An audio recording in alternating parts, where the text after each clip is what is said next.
வணக்கம். அஸ்ஸலாமு அலைக்கும். பிள்ளைகள் 2026 வெஜ்ஜுக்கு நடந்த FWC இரண்டாம் தாவண கெமிஸ்ட்ரி பேப்பரில் விளக்கங்கள் பார்த்துட்டு இருக்கோம்.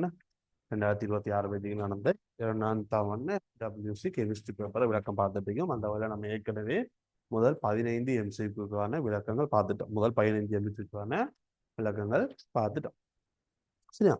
இப்போ நம்ம பார்க்க போகிறது 16வது MCQ. 16வது MCQ ஏபிசிடி கூற்று கேள்வி. சரி, பார்ப்போம். இதுல என்ன சொல்றான்னு சொல்லிச்சுன்னா 16வது கேள்வி பாருங்க. கீழே கீழே கீழுள்ள கூட்டுகளில் சரியானவை எது அல்லது எவைன்னு கேட்டிருக்காங்க. கீழுள்ள கூட்டுகளில் சரியானது அல்லது சரியானவை எது அல்லது எவைன்னு கேட்டிருக்காங்க. சரிதானே? SO2H2S என்பன ஒரே மாதிரியான கேத்தின கணித வடிவத்தை கொண்டவை எனினும் அவற்றின் பிணைப்பு கோணங்கள் வேறுபட்டவைன்னு சொல்றான். SO2வும் SO2வும் H2Sம் சரிதானே? SO2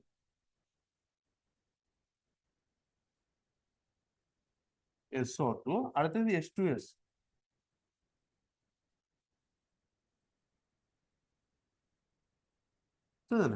இது ரெண்டையும் மூலக்கூட்டு வடிவம், இவங்க ரெண்டு பேரையும் மூலக்கூட்டு வடிவம் எடுத்தேன்னு சொல்ல உனக்கு என்ன வரப்போது? கோண வடிவம் வரும். ரெண்டுடைய மூலக்கூட்டு வடிவம் என்ன வரப்போது? கோண வடிவம் வரும். கோண வடிவம் மூலக்கூட்டு வடிவம் கோண வடிவம் வருது. ஆனா கோண வடிவம் வந்ததுக்கு என்ன, ரெண்டு பேரையும் இலத்தின சோடிக்கு ஏத்தின கணித வடிவம் வேற. ரெண்டு பேரையும் இலத்தின சோடிக்கு ஏத்தின கணித வடிவம் வேற. இவருக்கு இலத்தின சோடிக்கு ஏத்தின கணித வடிவம் இலத்தின சோடிக்கு ஏத்தின கணித வடிவம் எடுத்தா தலமுக்கோணம் இருக்கும். SO2 தலமுக்கோணம் இருக்கும். H2S நான்முகியா இருக்கும். மூலக்கூட்டு வடிவம் கோண வடிவம் தான், அதுல எந்த பிரச்சனையும் இல்லை. ஆனா இலத்தின சோடிக்கு ஏத்தின கணித வடிவம் மாறும். இவர இலத்தின சோடிக்கு ஏத்தின கணித வடிவம் வந்து தலமுக்கோணம், இவர இலத்தின சோடிக்கு ஏத்தின கணித வடிவம் நான்முகியா இருக்கும். இதுல பிணைப்பு கோணம் எடுத்தேன்னு சொன்னா SO2 பிணைப்பு கோணம் எடுத்தேன் 117.5 பாகை வரப்போது. இவரை பிணைப்பு கோணம் எடுத்தேன்னு சொல்லிச்சுன்னா நீ 104 பாகை இருக்கும். எத்தனை வரப்போது? 104 பாகை இருக்க போகுது. 104 பாகை இருக்கும். சரிதானே? அப்ப ரெண்டுடைய பிணைப்பு கோணம் வேறுபட்டதுன்னு சொல்றான். அப்ப அந்த ஏ கூற்று என்ன? சரி, ரெண்டுடையும் ஏ கூற்று சரி. சரி, ரெண்டுக்கும் என்ன பிணைப்பு கோணம் வேறு. வடிவம் ஒன்றா இருந்தாலும் மூலக்கூட்டு வடிவம் ஒன்றா இருந்தாலும் என்ன செய்ய பிணைப்பு கோணம் வேறுபடும் சொல்லியான். ஏ கூற்று சரி. அடுத்த சரியான CO2வில் உள்ள சியின் மின்னதியல்பு, அதாவது CO2வில் உள்ள கார்பன் மின்னதியல்பு SCNல இருக்கிற கார்பன் மின்னெதிரல்பை விட உயர்வானன்னு சொல்லிருக்காங்க. சரிதானே? CO2ல இருக்கிற கார்பன் மின்னெதிரல்பு HCNல இருக்கிற கார்பன் மின்னெதிரல்பை விட உயர்வானன்னு சொல்லிருக்காங்க. சரி, இங்க பாரு. CO2 அடுத்த என்ன சொல்லிட்டேன்னா இதான் CO2. HCN அடுத்த என்ன? இதான் வந்துட்டு HCN-க்குரியது. சரி, CO2 HCN-க்குரியது. ரெண்டுடையும் என்னத்தை கழிச்சிருக்கான்னு சொல்லிச்சான் அவன். மின்னதியல்பை பத்தி கேட்கான். ரெண்டுடையும் மின்னதில் தன்மையை பத்தி கேட்கான். ரெண்டும் பாரு, ரெண்டையும் பார்த்தீங்கன்னா SP3 என்னோட சாரி SP கலப்புல இருக்கு.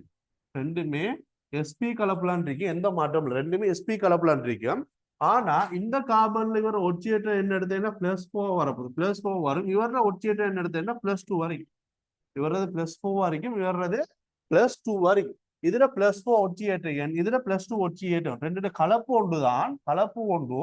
ஆனா ஒட்சியேற்றம் என்ன செய்யுது? இவரோட இவருக்கு அதிகமா இருக்காது. இவரோட இவருக்கு ஒட்சியேற்றம் அதிகமா இருக்கிறதால மின்னழுத்தன்மை என்ன செய்யுண்டா SCN விட CO2 அதிகமா இருக்கும். என்ன சொல்றாங்க? CO2 உள்ள கார்பன் மின்னிருப்பு SCN உள்ள கார்பன் மின்னிருப்பு உயர்வான சொல்ல. சரி என்ன? சரி. அடுத்த என்ன சொல்லிருக்காருன்னா SCO3- அயனுக்கு 3 உறுதியான பதிவு கட்டமைப்புகளை வரையலாம்னு சொல்றான். சரி, SCO3- பதிவு கட்டமைப்பு SCO3- SCO3-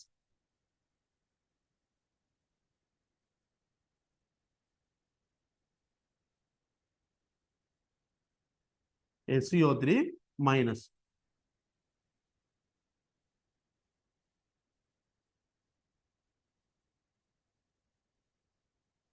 இதான் வந்துகிட்டு SCO3- லூயி கட்டமைப்பு. இதான் SCO3- லூயி கட்டமைப்பு. இங்க இருக்கிற 5 பிணைப்பை கொண்டு வந்து என்ன செய்யலாம்? இந்த இடத்துக்கு போடலாம். இந்த இடத்துக்கு 5 பிணைப்பை இந்த இடத்துக்கு கொண்டு வந்து போடுறோம். போட்டேன்னு என்ன போதும், இங்க இருந்து 5 பிணைப்பை வந்துட்டு இந்த இடத்துக்கு கொண்டு வந்து போட்டேன்.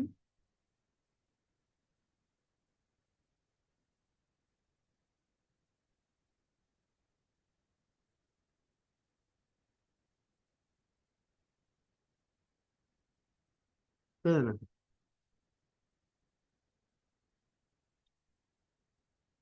இது ஒரு கட்டமைப்பு, இது ஒரு பதிவு கட்டமைப்பு. சரிதானே? அடுத்த என்ன சார், இந்த பைப் இணைப்பு கூட இங்க போடுறேன். இந்த பைப் இணைப்பு கூட இங்க போட்டேன்னு சொல்லி உனக்கு என்ன வரப்போகுது?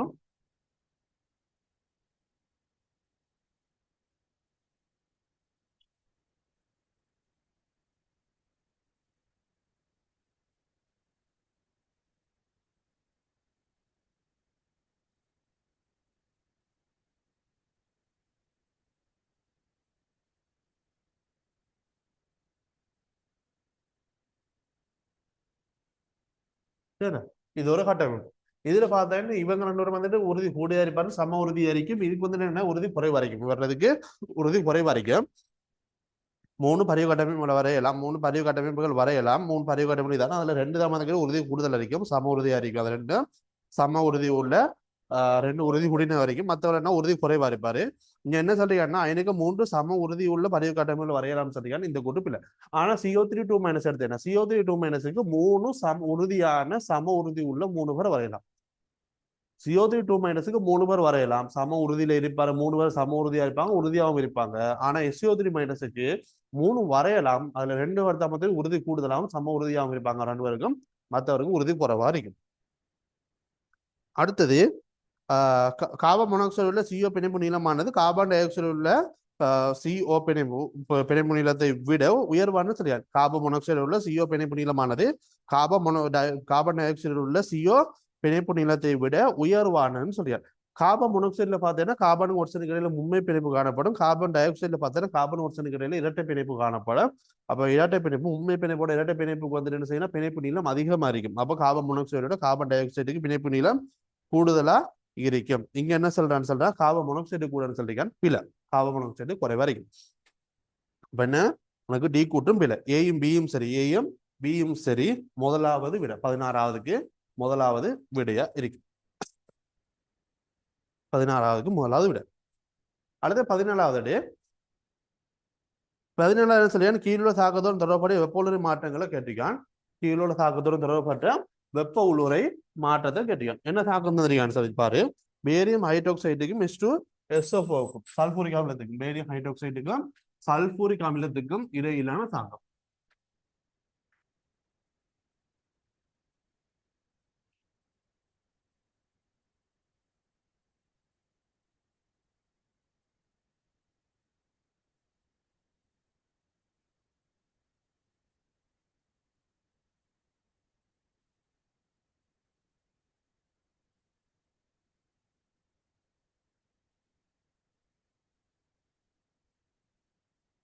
இதுக்கு ரெண்டு போடணும், சமப்படுத்துறதுக்கு இந்த இடத்துக்கு ரெண்டு போடணும்.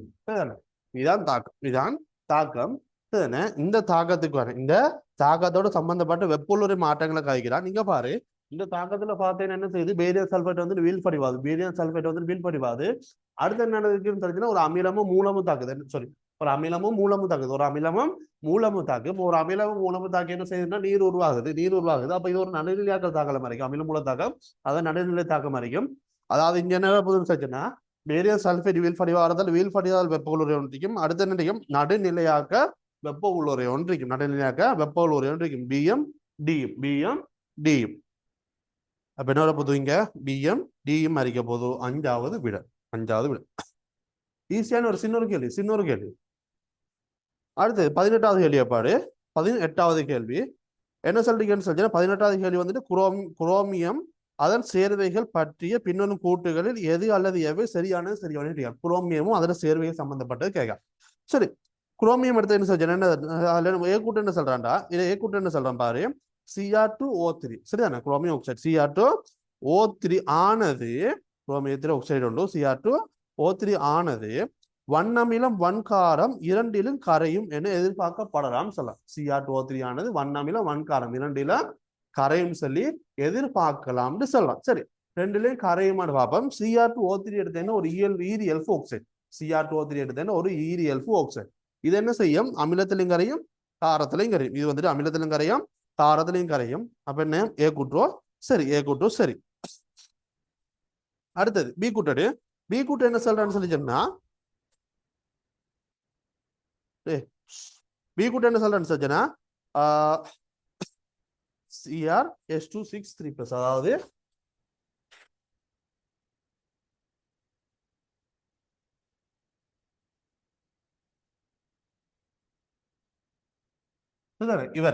இவருக்கு இவருக்கு என்ன செய்யறான்னு சொன்னா நீக்கரைசலில் மிகையான NaOH பரிகரித்து பின்னர் H2O2 சேர்க்கும் போது அது ஒரு மஞ்சள் நிற கரைசல் கிடைக்கும் சொல்லியார். சரிதானே? இதுக்கு முதல்ல என்ன செய்யறானா மிகையான NaOH சேர்க்கானா.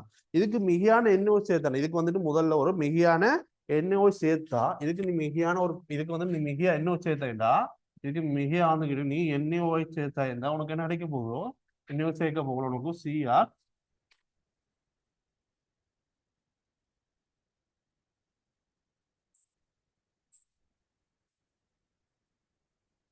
Cr இந்த விளைவு கிடைக்கும். என்ன உனக்கு இந்த விளைவு கிடைக்கும். சரி, இந்த விளைவு கிடைக்கும். இதான் கிடைக்கும். சரியா?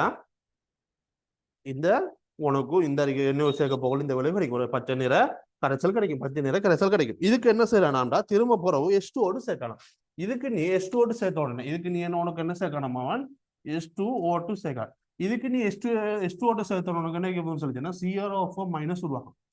என்ன செய்யும்? இதுக்கு H2O2 சேர்த்து நீ ஒட்சியேற்றம் செஞ்சா இதுக்கு நீ H2O2 சேர்த்து இதுக்கு நீ வந்துட்டு H2O2 சேர்த்து ஒட்சியேற்றம் அடைய செஞ்ச H2O2 சேர்த்து ஒட்சியேற்றம் அடைய செஞ்சா உனக்கு என்ன சேர்ந்தா CrO4- கிடைக்கும். CrO4 சரிதானே? இதுக்கு நீ H2O2 சேர்த்தா சொல்லி உனக்கு என்ன கிடைக்கும்னு சொல்லி சொன்னா உனக்கு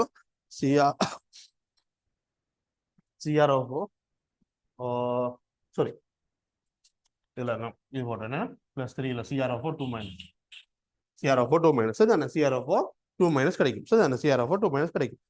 இதுல என்ன சொல்றீங்கன்னா H2O சேர்க்கும் போது ஒரு மஞ்சள் நிற கரைசல் கிடைக்கும். சரி, என்ன CrO4 2- வந்துட்டு ஒரு மஞ்சள் நிற கரைசல். மஞ்சள் நிற கரைசல். இங்க நீ வந்துட்டு NaOH போட்ட உடனே என்ன செய்யும்? ஒரு பச்சை நிற கரைசல் கிடைக்கும். திரும்ப H2O2 போட்ட உடனே என்ன செய்யும்? ஒட்சியேற்றம் அடைஞ்சு CrO4 2- கிடைக்கும். CrO4 2- ஒரு மஞ்சள் நிற கரைசல். அந்த கூட்டு சரி, பி கூட்டு சரி.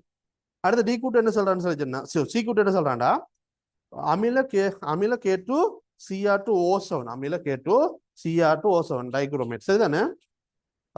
கரைசலின் ஊடாக H2S வாயுவை செலுத்தும் போது செம்மஞ்சள் நிறமான கரைசல் தெளிவான பச்சை நிற கரைசலாக மாறும். சரியா? செம்மஞ்சள் நிறமான கரைசல் தெளிவான பச்சை நிற கரைசலா மாறும்னு சொல்றான். சரி, இங்க பாரு, நீ Cr2O7 2- நீ H2S செலுத்தும் போது H2S செலுத்தின உடனே அது என்ன செய்யும்? Cr3+ வந்துட்டு மாறும். Cr2O7 2- வந்துட்டு Cr2O7 2- இங்க வந்துகிட்டு ஒட்சியேற்ற தாழ்த்தல் நடந்து ஒட்சியேற்ற தாழ்த்தல் தாக்கம் நடந்து அங்க என்ன செய்யும்? உனக்கு வந்துட்டு Cr2O7 2- வந்துட்டு Cr3+ மாறும். சரிதானே? Cr3+ மாறும். Cr3+ மாறும். Cr3+ மாறும். இதுக்கு வந்துட்டு என்ன நடக்கும்னு சொல்லிச்சுன்னா இந்த Cr3+ வந்துட்டு என்ன உனக்கு பச்சல் நிறமா இருக்கும். என்ன Cr3+ வந்துட்டு உனக்கு என்ன இருக்குன்னு பச்சை நிறத்தை காட்டும். Cr3+ வந்துட்டு என்ன செய்யும்? உனக்கு பச்சை நிறத்தை காட்டும். இதை வந்து Cr3+ வந்து பச்சை நிறத்தை காட்ட வேண்டாம். அங்க OH- சேர்ந்து அதை வந்துட்டு இந்த விளைவை கொண்டு வந்து பச்சை நிறத்தை கொண்டு வரது வாய்ப்பு இருக்குது. ஆனா அங்க வந்துட்டு என்ன சொல்லணும்னா தெளிவான வந்துகிட்டு பச்சை நிறம் சொல்லிச்சலாம். தெளிவான பச்சை நிறம் சொல்லி எடுத்தேன்னா அங்க வந்து சல்ஃபர் வந்துகிட்டு படியும். சல்ஃபர் வந்துகிட்டு படியும். சல்ஃபர் வந்துட்டு படிய போகல அங்க ஒரு கலங்கள் தன்மைன்னு வரும். சல்ஃபர் வந்துட்டு படியும். சல்ஃபர் வந்துட்டு படிய போகல அங்க ஒரு கலங்கள் தன்மைன்னு வரும். இங்க தெளிவானன்னு சொல்லிக்கலாம். தெளிவானது வர்றது கிடைக்கிறதுக்கு வாய்ப்பு இல்லை. சரி, தெளிவான கிடைக்கிறதுக்கு வாய்ப்பு இல்லை. Cr3+ வந்துட்டு என்ன CrOH6 3- மாற போகல பச்சை நிற கரைசல் கொண்டு வரும். பச்சை நிற கரைசல் வந்த உடனே அந்த பச்சை நிற கரைசல் வந்துட்டு கலங்களை தாண்டிக்கு என்ன அதோட மஞ்சள் கலங்களோடு இருக்கும். அதுல ஒரு மஞ்சள் கலங்களோடு இருக்கும். என்ன சொன்னா அங்க சல்ஃபரும் படியிடத்தால் அந்த சி கூட்டு பிழை. சி கூட்டு பிழை. அடுத்த டி கூட்டு எடுத்து பாரு. டி கூட்டு இருந்து சொல்லிச்சுன்னா COCl4 2-. சரிதானே? டி கூட்டு இல்லைன்னு சொல்றீங்கன்னு சார். டி கூட்ட வந்துட்டு COCl4 2-. இவருக்கு பேர் எழுதட்டா. சரி, இவர பேர் பேர் என்ன தெரியும்? டெட்ரா குளோரோ கோபால்ட் அயன் சொல்றீங்க. சரி, கோபால்ட் 2 அயன் சொல்றீங்க. இது சரிதானே? இந்த பேரிடு சரியா? இந்த பேரிடு சரியா? இணைகள பேரிடு இது பாத்தீங்கன்னா ஒரு அன்னையன். சரிதானே? அன்னையன் வந்துட்டு இங்க பாரு, இதுல பேர் எழுத போகல உனக்கு என்ன வர போகுதுன்னு சொல்லிச்சேன்னா இதுல 4 குளோரின் இருக்கு. இது அப்ப என்ன வர போகுது? Tetra chloro. சரிதானே? டெட்ரா சரிதானே டெட்ரா குளோரோ. அது வரைக்கும் எந்த பிரச்சனையும் இல்லை. சரி, அடுத்து என்ன வரப்போகுதுன்னு சொல்லிச்சுன்னா கோபால்ட் வந்துட்டு என்ன இருக்குதுன்னு சொன்னா இதுல வந்துட்டு இதுல குளோரின் வந்துட்டு என்ன உனக்கு ஒரு 4 பேருக்கு வந்து 4 - வரும், 2 - சொல்லி காட்டப்படுது. நீங்க 2 + இருக்கான்னு அர்த்தம். 2 + இருக்காங்க. அப்ப என்ன வருது? கோபால்ட் வந்து +2ல இருக்காரு. கோபால்ட் வந்துட்டு +2ல இருக்காரு. அதுல எந்த பிரச்சனையும் இல்லை. ஆனா என்ன போடணும்னு சொல்லிச்சுன்னா அங்க அவன் விட்டு மிஸ்டேக் என்னன்னு சொல்லிச்சுன்னா இதுல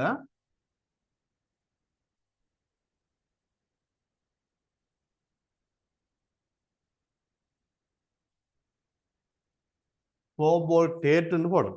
இந்த ஏட்டுன்றத அவன் அங்க மிஸ் பண்ணிருக்கான். ஏட்டுன்றத அங்க மிஸ் பண்ணிருக்கான். அதால வந்துகிட்டு டி கூற்று பிள்ளை. ஏட்டுன்றதை மிஸ் பண்ணிருக்கான். கோபால்ட் மட்டும் போட்டிருக்கான். அதால அந்த கூற்று பிள்ளை. கோபால்டேட்னு வரும். என்ன? கோபால்டேட்னு வரும். சரிதானே? இதுல அப்ப அவன் கேட்ட கேள்வி என்னன்னு சொல்லிச்சுன்னா இது சரியான கேட்டிருக்கான். ஏஎம் பிஎம் சரி. ஏஎம் பிஎம் சரி. ஏஎம் பிஎம் சரி. எத்தனாவது விட? ஏயும் பியும் சரி. முதலாவது விடையா இருக்கும். ஏயும் பியும் சரி. முதலாவது விடையா இருக்க போகுது. அடுத்தது 19 18க்கு முதலாவது விட. 19 கேள்வி. 19 கேள்வி என்ன சொல்லணும்? பின்வரும் கூட்டுகள் சரியானது சரியானவை எது அல்லது எவைன்னு கேட்டிருக்கான். ஏ கூட்டு என்ன சொல்ல 298 கெல்வினில் SO2 வாயுவின் சராசரி இயக்கப்பாட்டு சக்தி ஒட்சிசன் வாயுவின் சராசரி இயக்கப்பாட்டு சக்தியும் பெரியது கிடையாது. 298 கெல்வின் 2 வர வெப்பநிலையில மாற்றம் இல்லை. 2 வரையும் வெப்பநிலை மாற்றம் இல்லை. SO2 வாயு ஒட்சிசன் வாயு இது ரெண்டையும் பத்தி கேட்கிறான். வெப்பநிலை மாற்றம் இல்லைன்னு சொல்லி சொன்னா இயக்க சக்தி என்ன செய்யாது? 2 வரைக்கும் உண்டாதான் இருக்கு. இயக்க சக்தி வந்துகிட்டு இயக்க சக்தி தங்கி இருக்கிறது வெப்பநிலையில மட்டும்தான். இயக்க சக்தி தங்கி இருக்கிறது வெப்பநிலையில மட்டும்தான். வெப்பநிலை மாறலன்னு சொல்லி சொன்னா இயக்க சக்தி மாறாது. வெப்பநிலை மாறலாட்டி இயக்க சக்தி மாறாது. SO2 ஒட்சிசன் ரெண்டுடையும் என்ன இயக்க பண்பு சக்தி சமனா இருக்கும். ஏ கூற்று என்ன? பிழை. ஏ கூற்று பிழை. அடுத்தது சொல்லனா சம திணிவுடைய எல்லா இலட்சிய வாயுக்கள் எஸ்டிபியில் சம கனவுகளை கொண்டிருக்கும் சொல்லியா? இல்ல சம திணிவுடைய இல்ல சம மூலளவு. அதாவது இப்ப எஸ்டிபியில ஒரு மூலளவு இலட்சிய வாயு. அது எந்த வாயுவாகவும் இருக்கலாம். எந்த வாயுவாகவும் இலட்சிய வாயுவோ அது வந்துட்டு எந்த வாயுவாகவும் இருக்கலாம். ஒரு மூல்ற கனவுல படுத்தேன்னா 22.4 லிட்டர்னா 22.4 லிட்டர் தான். 2 மூல்ற 44 44 தான். 0.5 மூல்ற 11.2 மூல்ற 11.2 லிட்டர்னா 11.2 லிட்டர் தான். அவ எல்லா இலட்சிய வாயுக்கும் வந்துகிட்டு ஒரே மூலளவு. அதாவது இப்போ 0.5 மூல் இருக்கிற எத்தனை வாயு வேணாலும் இருக்கலாம். எல்லா வாயுக்களையும் 0.5 மூல் எடுத்தீங்கன்னா அதுல கனவுல வந்துட்டு சமனாதான் இருக்கு ஸ்டிபி. அவ சம மூலுடைய வெவ்வேறு இலட்சிய வாயுக்களுக்கு அதுல எஸ்டிபியில கனவளவு சமனா இருக்கு. சம திணிவுக்கு இல்லை. அங்க என்ன சம திணிவு சொல்றீங்க? பிள்ளை. சம திணிவா இருந்தாலும் என்ன செய்யலாம்? மூலளவு மாறலாம் இல்லையா? மூலளவு மாறலாம். அடுத்தது சீக்கூட்டு என்ன சொல்றான்டா? பி கூட்டு பிள்ளை. சீக்கூட்டு என்ன சொல்றா? தூய பதார்த்தமுடன் அவத்தை வழிபடுத்த மும்மை பள்ளிக்குரிய அமுக்கம் ஒரு ஏடிஎம்மிலும் கூடியதாக இருப்பேன் வெப்பநிலை உயர்த்துவதன் மூலம் திண்மநிலை பதார்த்தங்கள் திரவ நிலைக்கு மாற்ற முடியாதுன்னு சொல்றீங்க. சரி, ஒரு ஏற்றத்தோட கூட இருந்தீங்கன்னு சொல்லிச்சுன்னா நம்ம வெப்பநிலை ஒரு ஏற்றத்தில் வச்சு வெப்பநிலை கூட போகலான்னு சரி அவர் வந்துக்கிட்டு திண்ம நிலையிலிருந்து திரவ நிலைக்கு என்ன செய்யறது? நம்மளுக்கு மாற்ற முடியாது. ஒரு ஏடிஎம்மோட மும்மை புள்ளியோட அமுக்கம் வந்துக்கிட்டு ஒரு ஏடிஎம் கூட நீங்க எடுத்தீங்கன்னு சொல்லிச்சுன்னா உலர் பண்ணிக்கிட்டு CO2 வந்துட்டு அவத்தை வரைபடம் எடுத்தீங்கன்னா என்ன அடிக்க போதும்? ஒரு ஏடிஎம்மோட கூடுதல் அரிக்கும். அங்க வராது. நம்மளுக்கு ஒரு ஏடிஎம்ல வச்சுட்டு வெப்பநிலை கூட்ட போகல நம்மளுக்கு அவரை திண்ம நிலையிலிருந்து திரவ நிலைக்கு கொண்டு வர இயலாது. இதற்காக வாயுவா போயிட்டு பதங்கமாதல் நடக்கும். அது சி கூற்று சரி. டி கூற்று என்ன சொல்றாண்டா? எவ்வெப்பநிலை உள்ள மெய்வாயு ஒன்றுக்கும் எவ்வெப்பநிலையில் உள்ள மெய்வாயு ஒன்றிற்கும் உயர் வெப்பநிலை பிரயோகிப்பதன் மூலம் திரவாக்கம் முடியும் சொல்றார். எந்த வெப்பநிலையிலையும் ஒரு மெய்வாயுவுக்கு எந்த வெப்பநிலையிலும் மெய்வாயுவுக்கு உயர் அமுக்கத்தை பிரயோகிப்பதன் மூலம் அது திரவமாக்க முடியும்னு சொல்றார். இல்ல அவதி வெப்பநிலைக்கு மேல அதாவது அவரோட வெப்பநிலை வந்து அவதி வெப்பநிலைக்கு மேல இருந்துச்சுன்னு சொல்லிச்சுன்னா அந்த டைம்ல நீ எந்த அமுக்கத்தை கொடுத்தாலும் அவர் என்ன செய்யல? திரவமா கொண்டு வர இயலாது. அவதி வெப்பநிலைக்கு கீழடிக்க போகல. அவதி வெப்பநிலை கீழடிக்க போகல நம்ம அமுக்கத்தை பிரயோகிக்கிறதன் மூலம் இன்னும் மேல அமுக்கத்தை கொடுக்கறது மூலம் அவர் என்ன செய்யலாம்? திரவமாக்க முடியும். திரவமாக்க முடியும். ஆனா அவதி வெப்பநிலை தாண்டிட்டாருன்னு சொல்லிச்சுன்னா நீங்க அதுக்கு எந்த அமுக்கத்தை கொடுத்தாலும் அவர் என்ன செய்யல? இது திரவமாக்க முடியாது. டி கூட்டு பிள்ளை. அப்ப சி மட்டும் தானே சரி? சி மட்டும் தான் சரி. 5வது விட சி மட்டும் தான் சரி. 5வது விட. அடுத்தது 20 கேள்வி பாருங்க.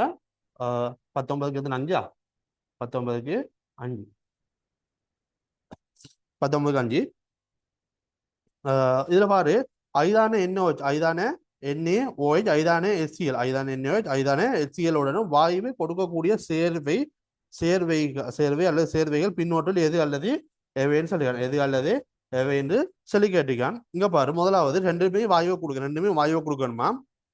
முதலாவது ஏல என்ன தந்திரிக்கான்னு சொல்லிச்சுன்னா PbNO3 டுவைஸ் தந்திரிக்கான். ஈய நைட்ரேட் தந்திரிக்கான். ஈய நைட்ரேட் தந்திரிக்கான். ஈய நைட்ரேட்டுக்கு நீ NOH போட்டேன்னு என்ன செய்யண்டா ஈய ஹைட்ரோக்சைடு கிடைக்கும். ஈய ஹைட்ரோக்சைடு கிடைக்கும். சரிதானே. இது ஈய ஹைட்ரோக்சைடு கிடைக்கும். இது வந்துட்டு ஒரு வெந்நீரை வீழ்படி வரைக்கும். ஏன்னா ஈய ஹைட்ரோக்சைடு கிடைக்கும். இது ஒரு வெந்நீரை வீழ்படி வரைக்கும் போது வாயு கிடைக்காது. இதே இது HCl போட்டேன். HCl போட்டேன் என்ன செய்யண்டா ஈய குளோரைட் கிடைக்கும். ஈய குளோரைட் கிடைக்கும். ஈய குளோரைட் கிடைக்கும். இது வந்துட்டு என்ன செய்யணும், ஒரு வெந்நீரை வீழ்பாடி வரைக்கும். வெந்நீரை வீழ்பாடி வரைக்கும். இங்கேயும் வந்து நம்மளுக்கு என்ன செய்யாது, வாயு கிடைக்காது. இங்கேயும் வாயு கிடைக்காது. அப்ப ஏ கூட்டில் என்ன செய்ய, ஏல இருக்கிற ஈய நைட்ரேட்ல வந்து வாயு கிடைக்காது. சரி, பி எடுத்து பாரு. ஏக்குள்ள பி கூட்டு எடுத்து பாரு. பி கூட்டில் என்ன செய்ய, அமோனியம் கார்பனேட் தந்திருக்கான். அமோனியம் கார்பனேட் தந்திருக்கான். அமோனியம் கார்பனேட்டுக்கு நீ NOH போட்டோன்னா அமோனியம் வாயு வரும். அமோனியம் கார்பனேட்டுக்கு நீ NOH போட்டோன்னு என்ன செய்யணும்னா அமோனியா வாயு கிடைக்கும். அதே மாதிரி HCl போட்டேன், ஹைட்ரோ குளோரிக் அமிலம் போட்டேன். சரி, ஹைட்ரோ குளோரிக் அமிலம் போட்டவனுக்கு என்ன செய்யணும், கார்பன் டை ஆக்சைடு வாயு கிடைக்கும். கார்பன் டை ஆக்சைடு வாயு கிடைக்கும். H2CO3 வந்து அது என்ன செய்யும், H2CO3 CO2 H2O பிரியும். அப்போ அங்கே கார்பன் டை ஆக்சைடு வாயு கிடைக்கும். பி கூட்டு சரி. அடுத்து சி கூட்டு எடுத்து என்ன, ammonium nitrate. Ammonium nitrate. Ammonium nitrate எடுத்துன்னா நீ NOH போட போக அமோனியா வாயு கிடைக்கும். அமோனியா வாயு கிடைக்கும். ஐதான HCl போட்டேன். ஐதான HCl போட்டேன். H1O2 வரும். H1O2 என்ன செய்யும், NOவும் NO2 வாயு, ரெண்டு வாயு கிடைக்கும். NO வாயு NO2 வாயு ரெண்டு வாயும் வரப்போது ஐதான HCl போட போகல. அப்போ சி கூட்டும் சரி, சி கூட்டும் சரி.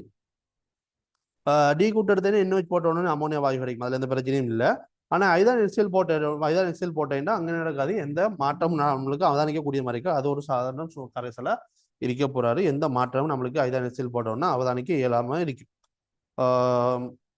ஓகே, அப்ப டி கூற்று பில. ஏயும் சரி, பியும் சியும் சரி, பியும் சியும் சரி, ரெண்டாவது விட பியும் சியும் சரி, ரெண்டாவது விட பார்த்தோம் சார். ABCD கூட்டு கேள்விகள் பார்த்தோம். 16ல இருந்து 20 வரும் வரைக்கும், 16ல இருந்து 20 வரும் வரைக்கும் இருக்கிற ABCD கூட்டு கேள்விகள் பார்த்தோம். சின்ன சின்ன கேள்விகளா இருந்தாரு, ஈஸியான கேள்விகளா இருந்தாரு. சரிதான பிள்ளைகள், ஈஸியான கேள்விகள். உங்களுக்கு ஏதாவது டவுட் இருந்தீங்கன்னா இந்த அறிகிற வாட்ஸ்அப் இலக்கத்துக்கு உங்க மெசேஜ் ஒன்று தாங்க. உங்களோட டவுட் அங்க கிளியர் பண்ணுவோம். சரிதானே. கீழே டிஸ்கிரிப்ஷன்ல பார்த்தீங்கன்னு சொல்லி சொன்னா எங்களோட WhatsApp group, WhatsApp channel link இருக்கும்.